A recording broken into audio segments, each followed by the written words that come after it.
Hey, everybody, welcome to yet another edition of Getting Down to Business with Scott Perrin. And today I have got a massive treat, and that is because for the last couple of months, I've been trying to organize this particular interview. These folks are very busy, but I want to say a shout out before we even get rolling here today. I've been a proud member of Aire Country Club here in Sarasota, Florida since 2015. So much so that I started there because my son was a golfer and he was in high school, wanted a place to practice. Cheaper to join a club than to try to pay as you go, especially when they're practicing a lot. And we came upon Aire Country Club in 2015, and I was toured around the facility by Ed Kornberger, who is now the president of the club. He is the board of directors, board of governors head, and he was very gracious to us. We liked it so much that we actually transitioned and now live there. And we bought a home there 6 years ago. We live on the course, and I can't think of a better place to be. Today, I'm very excited because I have two great people from the leadership team at Aire Country Club with me. First, Miss Suzanne Guile, who is the director of marketing and membership at the club, and also the new general manager. I'm very proud to say our new general manager, Mr. Greg Martzoff. Suzanne, Greg, thank you for joining me here today. Thanks for having us. Thank you so much. Yeah, I'll tell you, I can't believe it's already been 2015 now. I mean, we're going on our 10th year. Yes. And except for a 1-year hiatus, which I'm going to tell that story during this podcast today because I think it's important. We moved from the club to another club for a period of 1 year. And I realized how much not only the courses, the clubhouse, the treatment by the servers and everything plays a part in you being a member of the club, but more importantly, the members themselves. And without saying who the other club was, because they're a fine club from this area, it just wasn't our fit. And so when we joined and moved over there, and then we decided to actually move to the club, we realized this is a place we wanted to stay for an awfully long time. And from that time now till now, it's been getting just better and better. I like that story. And it's true. It's 100% true. Again, the other club we were at for a year was tremendous. And, to be quite honest, a little more frilly, a little, more mahogany in the walkways of the locker rooms. But that's not what makes a country club great. And one of the things I have to say as a proud member again, and it's not me trying to blow this up out of proportion. This is truly how our family feels. We had so much fun there in these last 9 years. We can't think of not being members or not continuing on with that relationship. And I want to let the audience know that that's not a paid endorsement. It is not. It is not. No, that's from the heart, right? It is from the heart. Very it is good. from the heart. And as I said, we started because my son was playing high school golf, and he ended up playing varsity all 4 years. Didn't go on to play in college because that really wasn't his thing. But he's in the golf business now.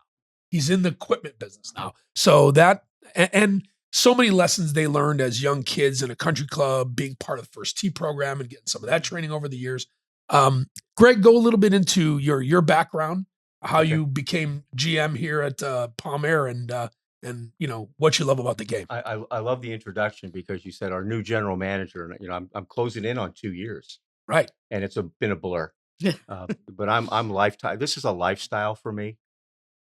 I've been in the club business ever since I realized that was where I wanted to make my profession, because I played college golf, and I wanted to be in a golf related business. So the club business was only natural. I've been doing it for going on 40 years now, getting close to 40 years. And I will say that I'm happy to be here because I heard you give away great gifts. And this is going with me when we go, because I've got to have this on my desk right now. But fortunately, it only has water in it. That's okay. But I'm a lifelong career manager, and I have a great team. You had mentioned the fact that we're part of the team at Aire, and I appreciate you saying that. A great bunch of people who are there for the member experience. And that to me is what it's all about, giving people reasons to be at the club and enjoy the club. And I've been doing it for a long time, a lot of different levels, municipal, private, semi-private resort, seen every angle. And you really get to be part of a lifestyle and a family. So that's what's enticing about being at Aire. So you're talking about growing the club, and Suzanne, you are the membership and marketing director for the club. Yes, I am. And you've been there a little longer than 2 years. I've been 8.5 years. I'll be here 9 years. Well, almost 9 years in March. So from your perspective, tell us the changes you've witnessed, because I can witness them as a member, But as somebody who's part of the leadership team, there's got to be a different context there. The club has had so much progression over the last 9 years to say. I mean, you look at when I got there, we had 4 pickleball courts. When you get outside the golf aspect of things, we now have 8 pickleball courts. We have added new amenities like adding an outdoor area. After COVID, we found that outdoor spacing was very important. So Greg helped lead the effort in our new outdoor area, which is 5,600 square feet. It was paved a couple years ago, but now it's covered. It has the closable awning and so forth. So you're really just seeing the uptick in the way that the club is doing things. The love of the club for the employees stays the same, but it's always about progression and adding new amenities for your members. So how old is Palm Aire, and did it always have 2 courses from the start, or was it a 1-course town? We had talked about this earlier, and I always look down at, I have a pullover where it says Palm Aire established 1957. So it reminds me of when it all got started, right? With our Champions golf course. And then afterwards in the 80s with the Lakes golf course. So it has progressed as far as the amount of golf that we've had, but it was started in 57 with the Dick Wilson design golf course, which we call the Champions. And then Joe Lee came later on, different generation. With the Lakes golf course, 2 very different golf courses, 2 very different presentations, which is good when you have 36 holes of available golf for your membership. I agree. How did it become Palm Aire? I know this is a question we don't know the answer to, so we might actually pose a question to our membership. I think that would be great. How did it end all those historians out there? Well, right? It was DeSoto Lakes, right? Yes, correct. It was DeSoto Lakes. And from what I understand, it hosted the 1959 DeSoto Open, Right. as well as the All-Star Golf in 1959, correct, and the DeSoto Open in 1960, right, before it became. Had some nice high-profile professional events and amateur events, sure. Mm-hmm. Yeah, and one of those was televised. Is that true? It was televised. I believe the one in 60 was televised. We were also considered one of the top 100 courses in that time as well, and we were known as the Green Monster. So as you look across this, because if you live in Sarasota, and if you don't, hopefully you're listening to this program from out of state, or you're transitioning into the area. Mm-hmm. There's a lot of golf here, a lot of golf courses. There's a lot of choices. A lot of choices. Right. But when you wean it right down to the ones that are closest to where the action is, I would call that west of 75. And no offense to our Lakewood Ranch friends out there, but it's harder and harder to get to Lakewood Ranch with the more and more building they do. They need to put a super highway. They used to say it was 20 minutes to the beach, and now that's only if you have the helicopter. That is correct. But as far as west of 75, with a private club, tremendous membership, 2 golf courses, and the bones of a country club facility that can host a wedding that's got 400 people, or the smallest of corporate roundtables, there's very few choices when you whittle it down to that. From my perspective as the leader of the team, I can't think of a better opportunity. And with all the things that we have planned, the projects we have planned, and how we're elevating that experience, couldn't be in a better location than where we are right now. So, Suzanne, you were talking about the racket sports. Yes. I knew about tennis. Played ping pong a few times. Absolutely. I don't play no tennis. We all played that in someone's That's your racket sport. That's my racket sport, ping pong maximum. And I think I have to sit in a chair while I'm doing it. But the racket sports have gotten crazy, and pickleball's just gone off the chain. Absolutely. Pickleball has given an opportunity for a new generation of club members to evolve. I mean, when clubs look at their budgets and look at how they want to structure their club, they're always looking for a golfer. It's the highest paid dues member in any type of facility like this. But our social members have become the backbone of our club as well. The pickleball, they have just regular pickleball. Then they have a pickleball club. The pickleball clubs host inter-club events, the Frozen Pickleball Challenge, the annual pickleball, where, they're the Geckins versus the Butters and all sorts of stuff. And they've done a great job of creating their own community. So, typically when someone comes in a club, I can say, it is very easy to meet golfing members, with the way we do our golf and our shotguns, which we can talk about at some point. It allows for people to meet others quickly and find golf groups. Pickleball has created that second atmosphere at the club. Their goal is to spend all of their money and have a good time doing it. And, it's interesting how much that's exploded, not just in our club, but we're one of the ones that really answered the call there. adding those pickleball courts. And now we even have something called padel. Yes. I don't know what padel is. Maybe you guys can explain it. It's a racket sport enclosed. So where you use walls and all kinds of. So kind of like handball or with a racket or racquetball. It's called a bat. Mhm. So padel is out of Eastern Europe. Originally, if you're in Europe, it's paddle. The joke is when it came to America, we all now call it padel. So like Sawyer and Soye. exactly, Okay. very good. So I will explain that Yes. before we get done here today. So it's a combination of croquet, racquetball, pickleball, tennis, everything else. So you're using a bat, which is a smaller version of like a pickleball racket, and they're using their ball is a smaller version of a tennis ball. It's a little more rubbery.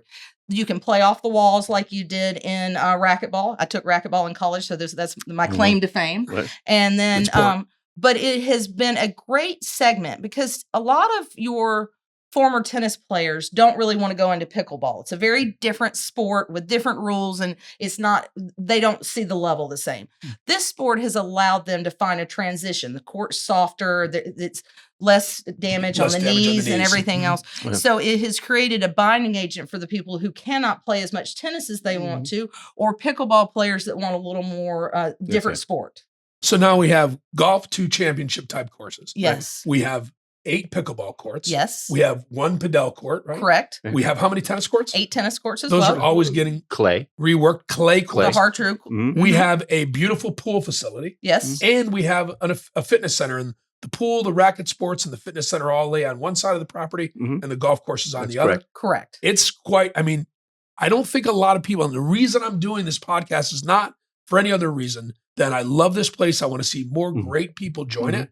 And there's a lot of great members now. We have a great membership. Absolutely. But with such a facility, we have room for more. And I think there's a lot of people out there that have never gotten deep enough into what Palm Aire really offers. They kind of scratch the surface, and then they don't go deep enough to find out what the real value is. When you go back to location that you talked about a minute ago, we talk about 20 minutes to the beach. The club 10 years ago was not in a location that was kind of outside of where people had country clubs. Now with the building of the mall and the way university has become just a central point, the club's become a central Sarasota club. Yes. And I think that is paramount to where the club is going, is that everybody can get to us in 20 minutes. Right. You can get from downtown in 20 minutes. We have people that come from the island. We have people that come from Lakewood Ranch. They have the ability to live where they want to live and still be close to a country club that they could call home. Well, and that's the thing too. And there's the thing that's, to me, personally, and what I hear from a lot of people about the benefits of something like a Palm Aire is, and you just mentioned it, the menu's full. We offer all the amenities that you would expect at a private country club. But what's beautiful about where we are with Palm Aire right now is we're not resting on that. We're looking at taking this full menu and we're upgrading that menu with all the projects that we're undergoing to improve the experience. And that's the beauty of what we're doing right now. We have it, and now we realize we're going to make it even better. Well, and from my perspective, again, as a member, and I clearly look, like anything else, I think people want value for the money spent, right? So if you provide value, you'll get all the customers you want. That's just the way it is. And yes, they've built some new clubs that are really nice. The problem with what I see is there's too many members. They can't spread them out over the facility that they've built, where we have room to grow because we have double set of golf courses and all of these racket sports. Well, and a lot of facilities have gone down the road where they establish a capacity, they get that number right away, and then they try to figure out how to manage that capacity. The beautiful thing about Palm Aire is as we elevate and evolve our amenities, we're able to grow to a capacity. So we'll never infringe on that benefit of it being too crowded or not having access or not having availability or all these things that we hear at a private club. Takes too long to play. I can't get a tee time. I can't get court time. Reservations are full. We're working toward that, finding that comfortable number that still makes that environment so inviting. Now, I've been around enough golfers because this is my 6th country club. I've been in different parts of the country. I lived in Connecticut, started out playing in Muni courses, and then my very first private course was Farmington Woods Country Club. It was a condo association. I played at Farmington Country Club, a really nice club. Very nice club, familiar with it, yeah. Manchester Country Club. I lived out there for a while. And then I went out to Kansas City. I was a member of Blue Hills Country Club, a really, really nice track. But in Kansas City, it reminded me a lot of the Sarasota Lakewood Ranch market, Mhm. because whether you were in Lakewood Ranch, with Leawood, or you were in Overland Park, or you were somewhere in those Kansas City suburbs, there were lots and lots of private clubs. Mm-hmm. We belonged to one that was fairly old. It was established in 1912, and we put a lot of renovation into it over the time. But the membership, because it was the Midwest, was a little bit younger, because folks tend to be a little older here because they're retired as they come into this market. But the needs for the clubs are the same. And I liken Palm Aire to the club that I belong to in Kansas City, and the fact that it was in the middle of a lot of other clubs, some of them so new, but that new wasn't all. In fact, a lot of the members would join these newer clubs and there's no clubhouse, right? They're operating out of an office trailer for years. And then when they finally get that clubhouse built, yeah, it's great, it's grandiose and beautiful. Now I can't get on the course because it's too busy, to your point. And so what happens is that a lot of facilities, you join, you become a member, and then the mentality becomes, you're a member, it stops there. Whereas our mentality, at least internally, is we have to give you reasons to continue to be there, the retention part of it. And that's the challenge. We don't want to gain people at the club just to gain people. We want to gain people to keep people. Well, and the retention part is big. I wanted both of you to weigh in on something, because one of the things I hear from golfers, and for me, it makes no difference, but there are some golfers that love a shotgun. And there are some golfers that will never play at a club that has shotguns. They want tee times. Sure. Our club can offer both. And I think that's a outstanding thing, because what I find is the guys who call themselves serious golfers, and whoever you think you are out there, it's so great. I'm going to take my handicap and bet you $100. You're still probably going to lose to me. But and I'm just throwing it out there. I'm going to lose $100, but I'm challenging you guys. So you'll be playing golf. I'm going to be playing golf with somebody who wants to hate me for just a second. Tell me the difference between those two people, because there are definitely those. I have a friend who joined one of the clubs out here. He left, sold his house, moved back to the Midwest. He's going to come back. But one of his pet peeves was not having tee times over shotguns. Well, I mean, and you have to look at how both of those opportunities have evolved. I mean, the traditions of the game, where you walk to the first hole, you had your starting time, and that's where you started. You played 1 through 9 or 1 through 18, and that was the conclusion of your round. And that's normal for them. And that's normal. When you have things like the evolution of corporate events and groups that want to finish at the same time so they can settle up or go to the bar room or whatever they want to do afterwards, that's how that evolved. And so you had mentioned the beauty of Palm Aire. The beauty of Palm Aire is 36 holes. Yes. And 2 facilities, to where we can sit there and say, well, on any given day, shotgun on this one, tee times on that one, and move it around and have that flexibility to do that allows us to satisfy as many people as possible.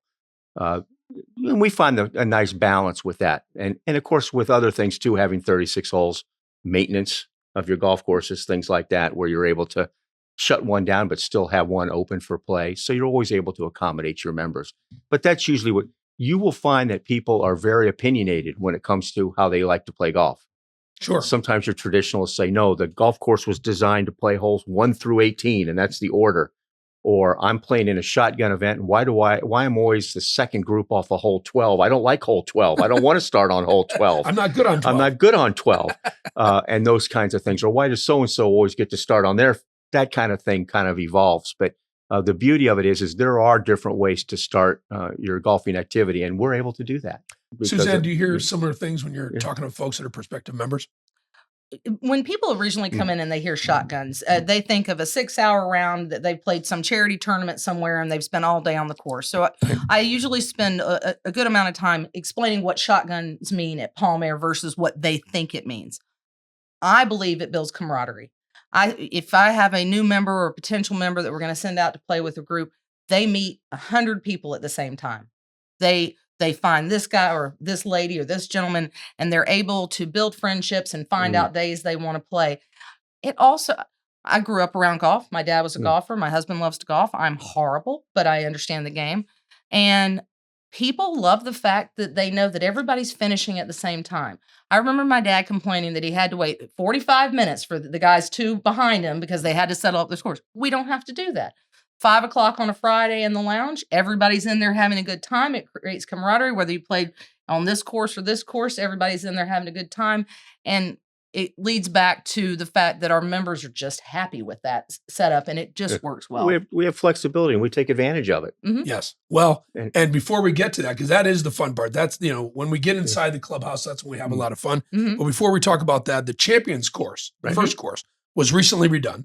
2021. Yeah. 2021. And now there's plans for the Lakes course, which is where I live, to have similar treatment. Can you give us a little bit of detail on what that's going to look like? We have special things in store for behind your house. Just to let you know. We've been a pursuing 12-foot tall fence. This has been months, if not years, in the making. With the evolution of the property, and there's things that you have to do. I mean, things you have to upgrade, and you have to take. Things have life cycles. Golf courses being one of them. So, toward the end of March of this year, we will be starting to prepare the Lakes Golf Course for a renovation. We'll be redoing all the tee tops, fairway grass, some irrigation, all the green complexes, bunker work. We'll be redesigning some holes to give them a different look, trying to expand some yardage. It'll be spectacular. And so now we will bring that facility, and it's a different layout. So now when we add to the concept of amenities at the club, now we'll have two exceptionally good golf courses with different looks and feels. And the variety is a great benefit. So to that point, give us, as your perspective as the GM and obviously a golfer for a long time, the difference between the two courses. Well, first of all, they're built on different types of land or soil. The Champions course is a sand-based, drains very nicely, is a wide open, longer golf course, kind of Florida style golf course. The Lakes course is more of what I call bending and winding and turning. It's a little more intricate in its design. It's shorter, but it's more of a shot maker's course. If the audience would understand that, it's about playing from one point to the next point. Whereas the Champions course gives you a different flavor. Now, the Champions course, by definition, people think, oh, that's got to be the best course because it's the Champions course. But my personal opinion, and I've expressed this to anybody who will listen, that when that Lakes golf course is done, pay attention because it's going to be, to me, I like that layout, and I'm looking forward to seeing that evolve. I think it's going to be a destination. But that's the benefit, is that everybody can like the layout of each course. That's correct. And when you have two different layouts, you have two different opportunities, two different skill sets. You have the opportunity to work your golf game however you like.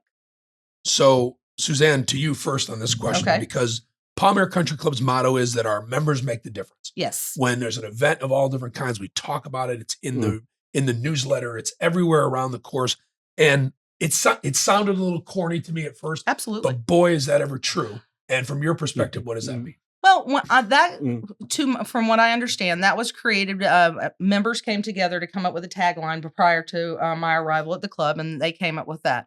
There's been many conversations over the years that the public doesn't understand what that means. If I put that in a magazine article or on a Facebook, what does that mean? But as soon as you step on property, you know what that means. People come up to you to say, hi, who are you? It's not because they're being nosy or they're trying to find out. They want to learn who you are and make new friends. And that's the biggest benefit of Palm Aire. It is a family built on friendships and the growth of all of that. Okay. Go ahead, Greg. I want to piggyback on that because I think it's a great introduction to really expressing who we are as a club, where we say members make the difference. And you see that as you walk in the building. Members do make a difference. They make things happen. And what I mean by that is the involvement just beyond what you would think would exist at a private club. For example, we have 8 committees. Over 60 members participate on committees that direct the future of the club and are involved and they're passionate about the club. Anytime you have something that needs to be done, you have a line of people standing there saying, I'm here to help. What do you need? If that's not the definition of making a difference, I don't know what is. We very rarely have to go to people to ask anything. They're there saying, what can I do? So it's not just that they make a difference, they make things happen. And there's a big difference there. One of the things I would tell you is if you wanted to get a good feel for what Palm Aire is like, you come to Wacky Wednesday. Because Wacky Wednesday is one of our theme nights, and I'll have you guys explain what it is. I know what it is. I've experienced it many, many times, It's as you know, wacky. sometimes till too late. Yes. But that's the whole idea is if you want to see the membership in their glory and them interacting with each other and the staff, which is another thing. Sometimes, and this is something I don't aspire to. If you're a country club member that wants to be a big shot because you're a member of a country club and belittle the people that work around or for that club, that's not my style of club. Now, I've been to a few of those in my lifetime, would never want to be a member, and they probably wouldn't want to have me either, which is just fine. But this club does not do that. Nope. They treat everybody with the same dignity and respect and kindness. And maybe Suzanne, jump into what's a Wacky Wednesday look like here at Aire? So Wacky Wednesday is our busiest night of the week. It is a themed buffet each week. So we run the gamut of everything from prime rib night to turkey night. We do a St. Patrick's Day, as you know, which is a big night. It also has a few, for those who don't like a buffet, we still have a couple food options for them to order off the menu. We get, in our height of season, we consider season November 1st through May, we get over 300 people for Wacky Wednesday. It starts at 5:30 and it's over by 7. Right. And it's an amazing turnover. At 6:30, we do a cash draw each week, which is a progressive cash draw. If you're there, it's $300 the first week. And if we draw your name or not, it goes up by $50 each week. So 2 years ago, we got to over $1,200. That was during the summer. I didn't win it. For some reason, I didn't win it. But. Well, we took your name out, but we won't talk about that. I'm convinced it's not in the It was bucket. standing room only that night. I will tell you that I came from another club whose members had them stand there one night because they did a cash draw as well and had them go through every name because they didn't believe their name was. And they were the second to the last name they got to. So, yes, but they were there. Yeah. You know, it's taped to the bottom of the bucket. I was introduced to the club on a Wacky Wednesday. They invited him in for that. And they invited me in with my wife. To show you what you're up against. Wacky Wednesday. You know, after so many years in the business, she said, I've seen it all. No. But they didn't tell him. They told the whole membership he was coming with his wife. So we were at a receiving line, right? And meeting everybody as they came through. And I went, okay, this is not too bad. But then I later, they said, what'd you think? I said, well, it's kind of like watching 5 lanes on the freeway go down to 1 very quickly as we served over 300 people in about 20 minutes. Mm-hmm. And you want to talk about a well-oiled machine.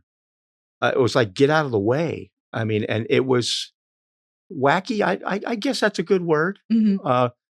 And people look forward to it. They do. And that's the beauty of it is they look forward to it because no matter how many times you've been to it, it always seems to have a different twist. Well, I mean, Wednesday's hump day. So for those of us who are still working, yes, we look forward to it because it's a Wednesday evening. We know we're heading to the weekend. For those bananas like Skeff and Sawyer and the other, I'm going to mention all of you guys. Sawyer, I'm sorry, it's Sawyer. You know, those guys that they live there, they're at the club all the time. They're playing every day and they're part of those events as well. They don't shy away from it. Our membership really stands out at that event, I think. So I'm going to put it at the top of the list, but we don't have to forget about trucks and tunes that you guys do once a month. Once a month on a Monday. Dinners that are on Fridays and Saturdays. The brunch that they do on Sundays. Which is open to the public, by the way. Yes. Yep. Yes. And I've been to all of them. I've been to Mother's Day. I've been to a Thanksgiving Day. I mean, the clubs, especially now, I mean, it's been great for years. It's even greater now. Great staff. The chef is amazing. The food quality that's coming out of there is excellent. The value is there. You can spend a lot more money going down into UTC and get half the meal for more money. And it's just being cared for by a staff that really cares about taking care of people and they interact with them on a regular basis. Well, and so we take that kind of club model where members make the difference and we internalize it and we say, you know what, sometimes staff makes the difference as well. Well, so with the exception of Larry, I would say everybody else. Larry, are you listening? I'm going to tell. I want Larry to listen to this over and over again. Lar, I'm talking. Now, he has to have a nickname just because he doesn't want to. Larry, Lar, whatever you want to call him. I'm convinced he was convicted and never found. But Larry and I, this is a perfect example. He's the lead guy, right? He runs the bar with his partner Ranger Rick. With Ranger Rick, and these guys have been there a really long time. Wonderful, dry sense of humor. And if you don't want to be picked on, they'll leave you alone. But if you're like me and I want to engage and get under your skin, they're all in. Yes. Right. And we just have a lot of fun there and interacting with everybody. Talk about what other events the club can handle outside of feeding our own members. We can host anything. So we have a dedicated banquet and events manager, Barb Honeywell, and she does a wonderful job managing our calendar and bringing in all sorts of events. So we host everything from, HR meetings. We host HOA meetings. We have corporate people that come in bar to do mitzvahs, bat mitzvahs, birthdays, weddings. We do a homeschool. Unfortunately, celebrations of life, which come up every once in a while. Yep. But we do a lot of things with a big facility like you talk about. We have the ability to manage these events and still host member dinners as well. Simultaneously, right? Yes. Which a lot of clubs can't say. No, one of the previous facilities I worked at, they would close on Saturday night for a wedding and then members couldn't use their club. We have the benefit of still being able to do that, especially with the new outdoor space as well. There's more room for people to move around and find their niche in the club. We really like members to be who they are.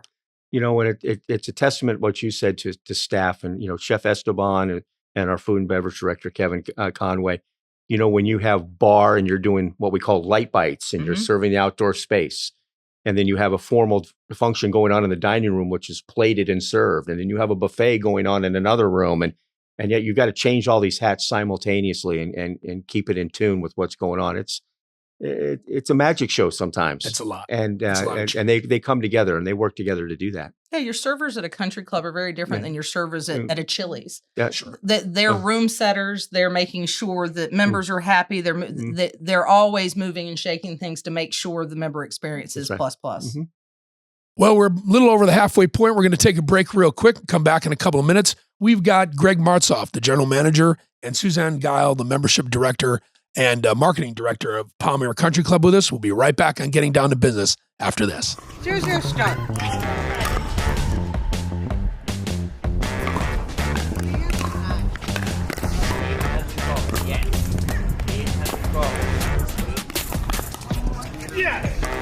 Hi, I'm Angel Davila, Director of Racket Sports at Palmer. I just want to invite you to pickleball. It's a fun sport to try. We have open plays, we have clinics, and ball machine if you want to use it. Come and play this game. It's really fun and you're gonna enjoy.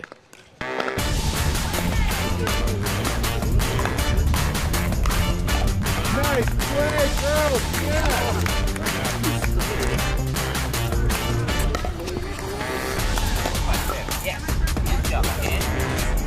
Yes.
Hey, everybody. Welcome back to Getting Down to Business with Scott Perrin. And I have the lovely Suzanne Guile and the ever more handsome Greg Martzoff. I was about to say, you were lovely. You weren't going to. Okay, I get that. You should start with Suzanne. Ladies first. Ladies you're first. absolutely right.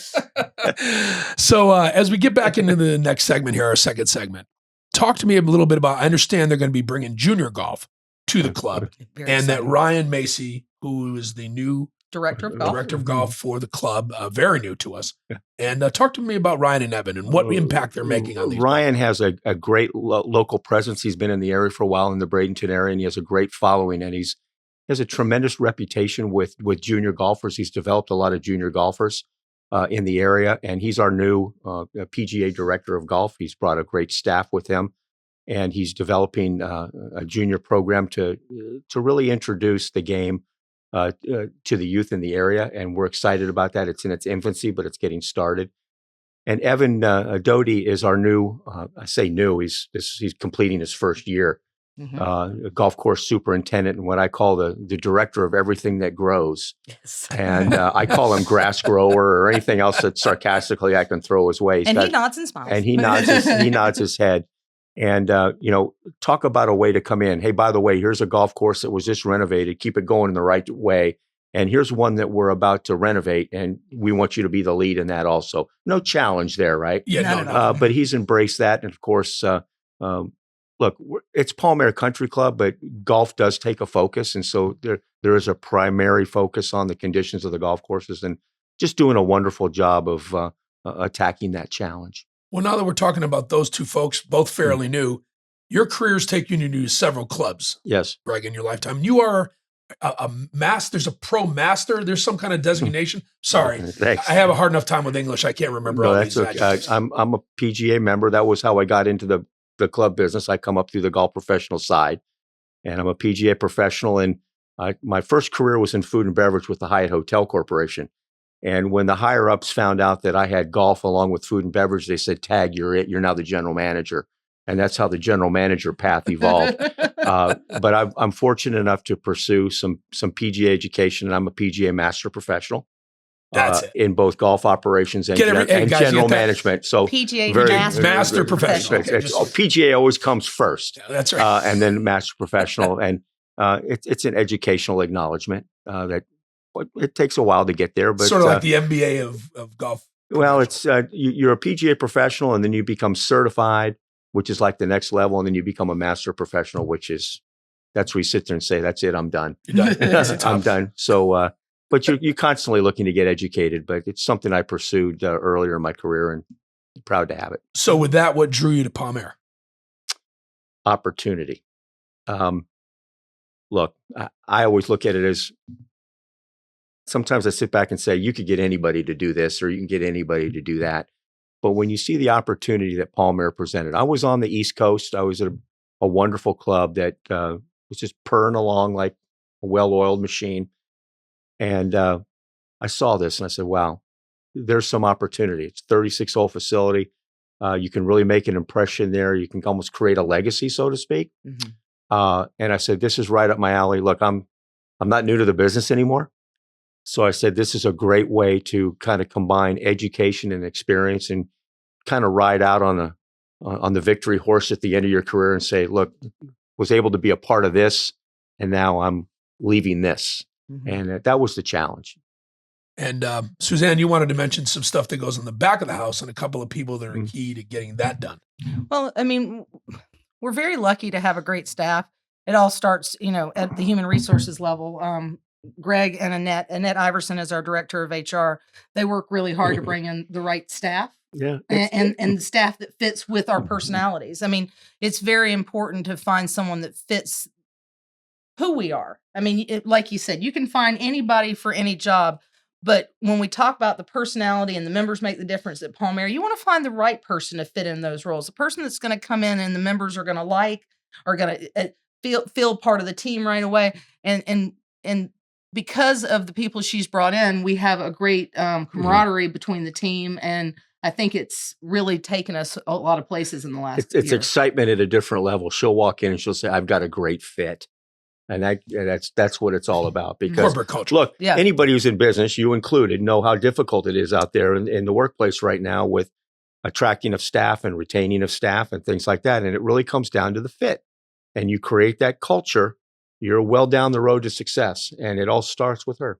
Any great company starts with someone who's helping bring in the right people. Mm-hmm. Well, that's it. And in Palm Aire especially, you have to be people, because this is not a remote job.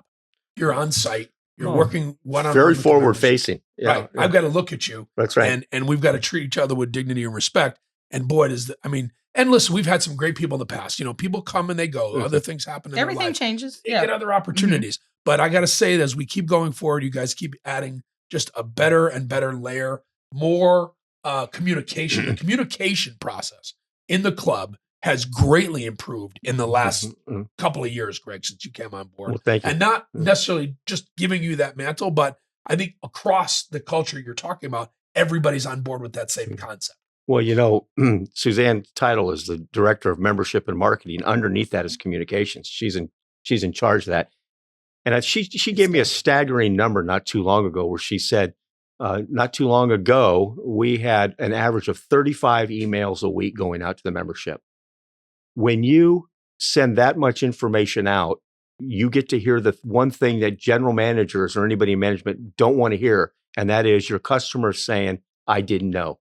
Right. And here you are sending It's too out fragmented. 35 or so going out every week, and then people are saying, "I don't know. I didn't know. I wasn't aware." And you're saying, "You know why? Because You're deleting. there's so much. It's like you're not opening it." So That's correct. So Suzanne and I got together and we came up with a formula that is working. Yes, and you know absolutely. what? It's her direct. I'd love for her to explain it. Being in the position as long as I have been, communication has always been important to me. For our golfers, we run our golf system through Golf Genius, as you know. You get emails from Golf Genius every day about your golf games. Then on top of that, you were getting 35 emails a week from the club on various things, from what the dinner menu is to that we're, working on the range today, whatever it is.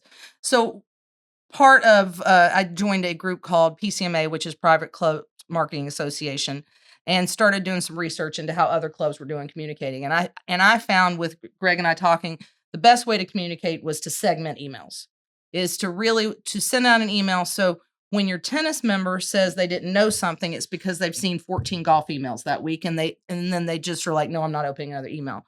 So we created a path to that, where on Mondays we send a message from the general manager. Greg highlights everything from top to bottom, important, upcoming, past, so forth. Tuesdays we do events from the club. Wednesdays, news from the athletic center from Angel, who is our director of racket sports. And then Thursday is the weekend specials, and it also includes a highlighted event. We just pick an event each week to highlight that's upcoming, so we make sure our members know about that. And then Fridays from golf. This way we're sending emails 5 days a week. If someone, say next week, you go, "I know there was something about golf last week and I want to see what it was." You know that you can go look at your Friday email from Ryan, and you know that's going to be where it's at. So we really were trying to create almost a book page back to, you could always go back to those emails, not try to have to search your email for one word to find that email. Well, I mean, let's face it too, this private, public, or otherwise, a country club is a business. And the most popular or the most successful businesses are always consistent with a very great process. And that's what's being honed here. You guys are taking great steps on the courses, the rackets, the fitness center getting worked on. Greg, maybe you could talk a little bit about what we're planning as we go forward, even with the clubhouse. Which is giant, by the way. And this week is what we call meeting week. Meeting week. Which is when we start all of our committee meetings, and they run through next week, and then it culminates with a board meeting every month. And as early as today, we're starting a process where we're going to engage an architectural design company to come in and start talking with our membership and really taking us down the path to where we can look at options on what we're going to do with our clubhouse for sustainability and future success. We know that things have to be updated. We know that we have to stay up with the cosmetics and the amenities that we have to offer in a clubhouse environment. And I think the first step is acknowledging that and then saying, "Okay, now let's get after it." And that's our next step, is to get after that.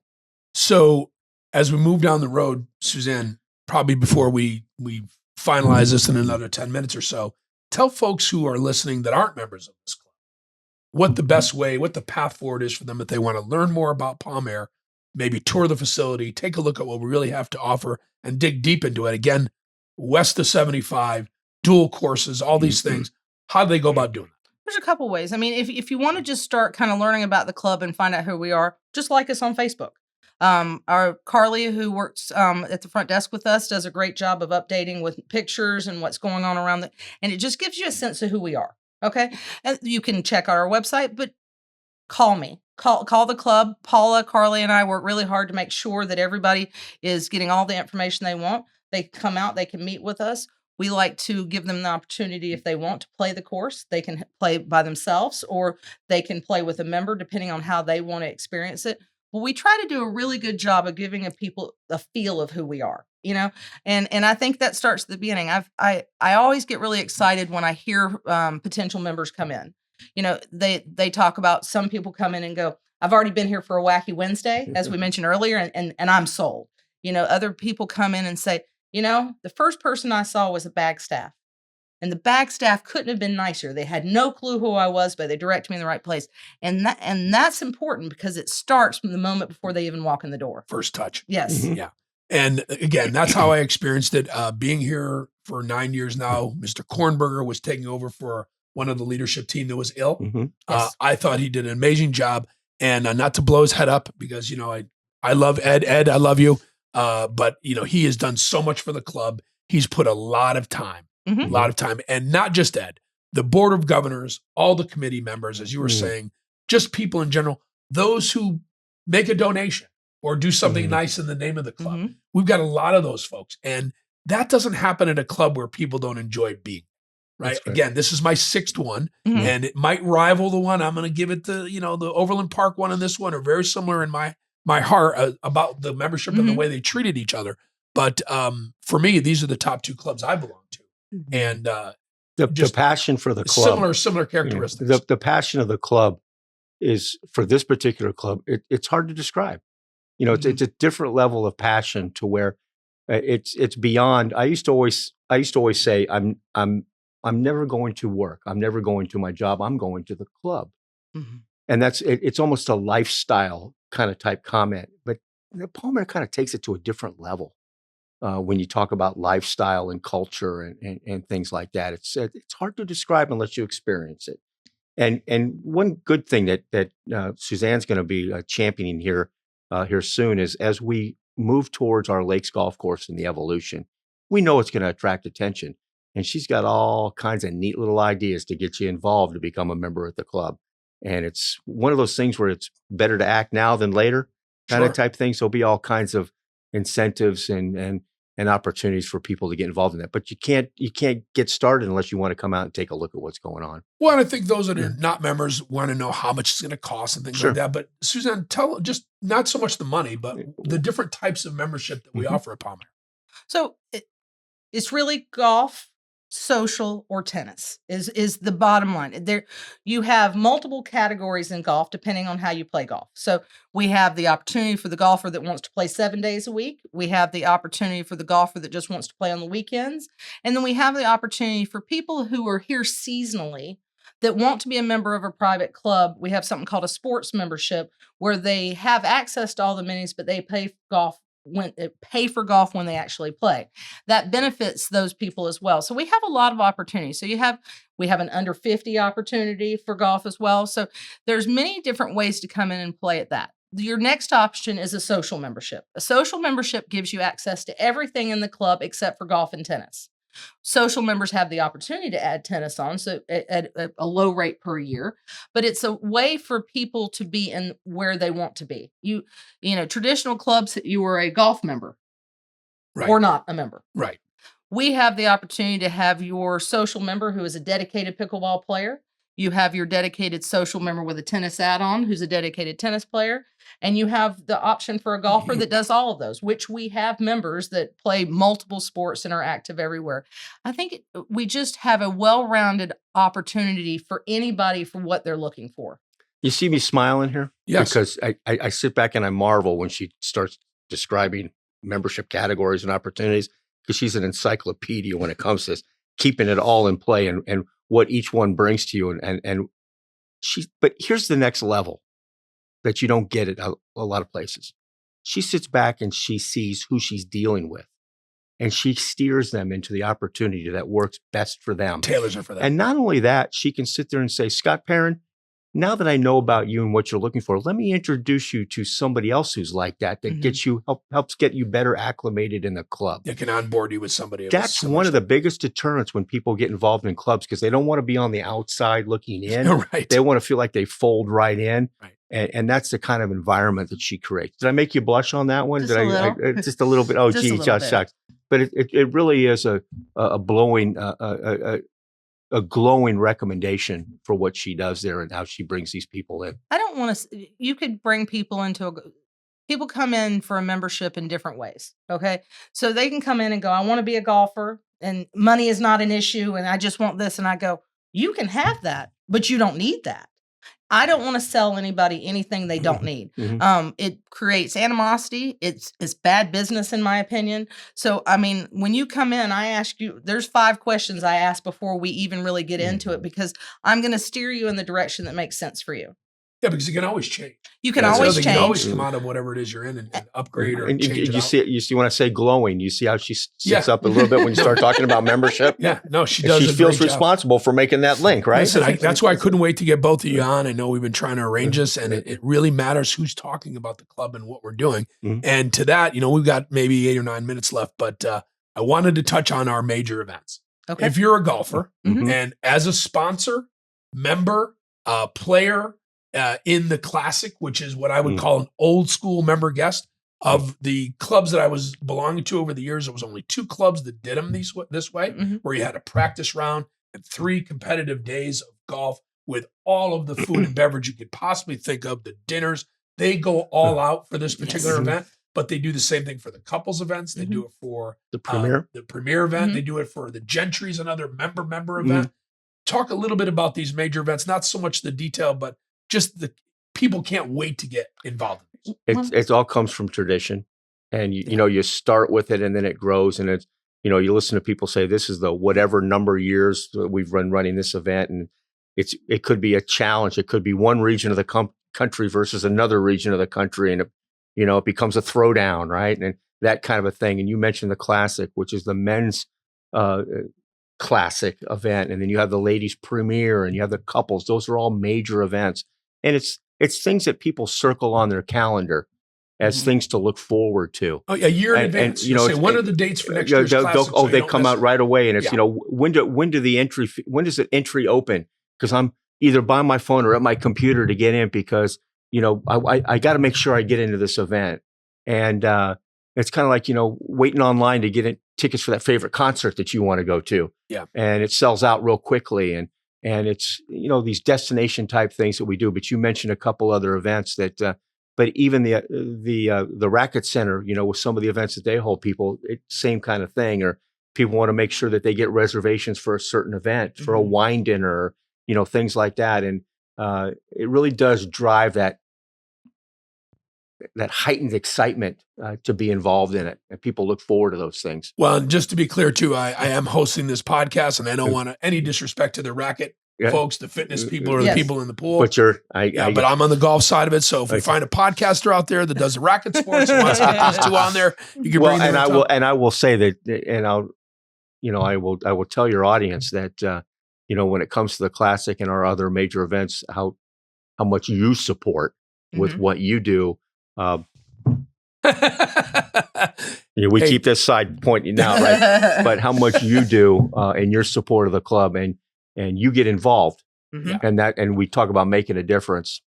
Well, that's part of the other reason I love this place is it was easy to do that. Right. Some other folks that I would belong to different states, and it wasn't as easy to get involved in being that member that was outspoken and trying to help with things, and never trying to deter from the club, but trying to build up on it. So we're proud of that fact. We're very proud that we can do that. I don't play any of the racket sports. I was a hockey player back when I was young, learned to play golf way too late. And if you see me at the pool, they're going to call the aquarium and say somebody's missing. So you won't see me out there, but I will be on the golf course. You'll see me in the lounge and in the dining room. My family's enjoyed this course for many years. And we've got a few minutes left. Maybe take it to both of you, starting with the lady, giving your closing comments about the podcast, the club, and what you'd like to see happen with more members. And then, Greg, I'll let you take it and I'll finalize it. But you guys have been awesome today. Suzanne, give us your closing comments. I'm very lucky that in the 9 years I've been at Palm Aire, we went from under 500 members, and we're almost at 650 members now. I mean, it's a little lower than that, but I'm rounding up for this conversation. But it's absolutely. Close. Yeah. We've seen a progression. Things are moving in a good direction. The club is making sound financial decisions that are allowing us to add amenities. We have great members. I mean, I know we go back to our members make the difference, but we have members that want to be involved. One of the first things I was told when I started at Palm Aire is they will be involved.